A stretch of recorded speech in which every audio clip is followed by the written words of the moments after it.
This is a representation of your brain, and your brain can be broken into two parts.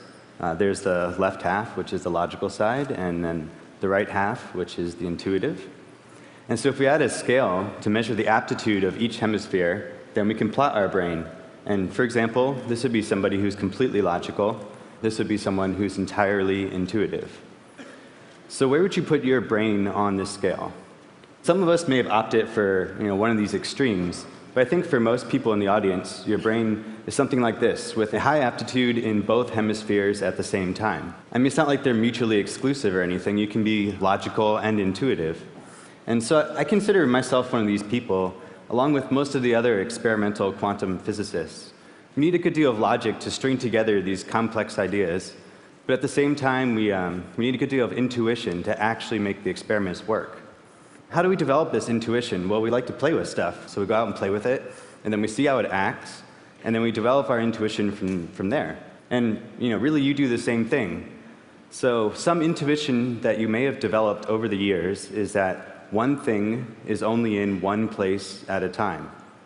I mean, it even sounds weird to think about one thing being in two different places at the same time, but you weren't born with this notion, you developed it. I remember watching a kid playing on a car stop. He was just a toddler and he wasn't very good at it, and he kept falling over. But I bet playing with this car stop taught him a really valuable lesson, and that's that large things don't let you get right past them, and that they stay in one place. And so this is a great conceptual model to have of the world, unless you're a particle physicist. It'd be a terrible model for a particle physicist because, well, they don't play with car stops. They play with these little weird particles.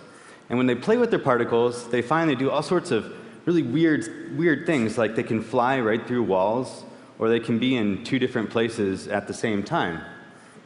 And so they wrote down all these observations, and they called it the theory of quantum mechanics. And so that's where physics was at a few years ago. You needed quantum mechanics to describe little tiny particles, but you didn't need it to describe the large, everyday objects around us.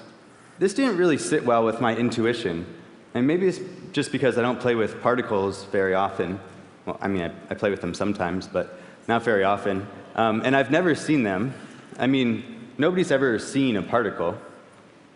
But it didn't sit well with my logical side either, because if everything is made up of little particles, and all the little particles follow quantum mechanics, then shouldn't everything just follow quantum mechanics? Yeah, I don't see any reason why it shouldn't. And so I'd feel a lot better about the whole thing if we could somehow show that an everyday object also follows quantum mechanics. So a few years ago, I set off to do just that. So I made one. This is the first object that you can see that has been in a mechanical quantum superposition. So what we're looking at here is a tiny computer chip, and you can sort of see this green dot right in the middle, and that's this piece of metal I'm going to be talking about in a minute. This is a photograph of the object, and here I'm going to zoom in a little bit. We're looking right there in the center, and then here's a really big close-up of the little piece of metal. So what we're looking at is a little chunk of metal, and it's shaped like a diving board and sticking out over a ledge. And so I made this thing in nearly the same way as you make a computer chip. I went into a clean room with a fresh silicon wafer, and then I just cranked away at all the big machines for about 100 hours. For the last step, I had to build my own machine to make this swimming pool-shaped hole underneath the device.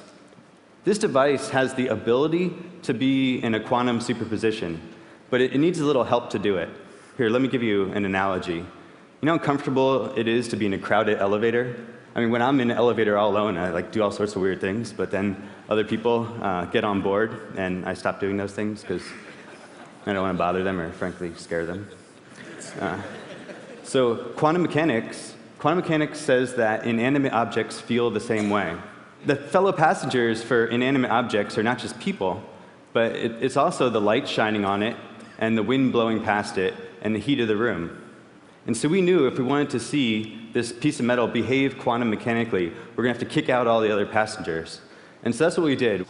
We turned off the lights, and then we put it in vacuum and sucked out all the air, and then we cooled it down to just a fraction of a degree above absolute zero.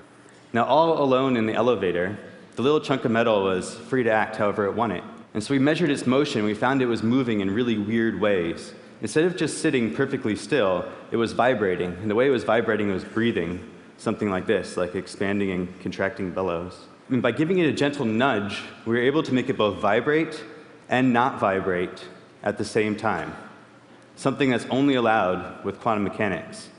So what I'm telling you here is something truly fantastic. I mean, what does it mean for one thing to be both vibrating and not vibrating at the same time? So let's think about the atoms. So in one case, all the trillions of atoms that make up that chunk of metal are just sitting still. Now at the same time, those same atoms are moving up and down. Now it's only at precise times when they align. The rest of the time, they're delocalized. So that means that every atom is in two different places at the same time, which in turn means the entire chunk of metal is in two different places. I think this is really cool. I mean, really. It was worth locking myself in a clean room to do this for all those years. Because check this out. The difference in scale between a single atom and that chunk of metal is about the same as the difference between that chunk of metal and you. So if a single atom can be in two different places at the same time, that chunk of metal can be in two different places, then why not you? I mean, this is just my logical side talking. So imagine if you were in multiple places at the same time. What would that be like? How would your consciousness handle your body being delocalized in space? There's one more part to the story, is when we warmed it up and we turned on the lights and looked inside the box, we saw that the piece of metal was still there in one piece. And so, I had to develop this new intuition that it seems like all the objects in the elevator are really just quantum objects, just crammed into a tiny space. You hear a lot of talk about how quantum mechanics says that everything is all interconnected. Well, that's not quite right. It's more than that. It's deeper. It's that those connections, your connections to all the things around you, literally define who you are. And that's the profound weirdness of quantum mechanics. Thank you.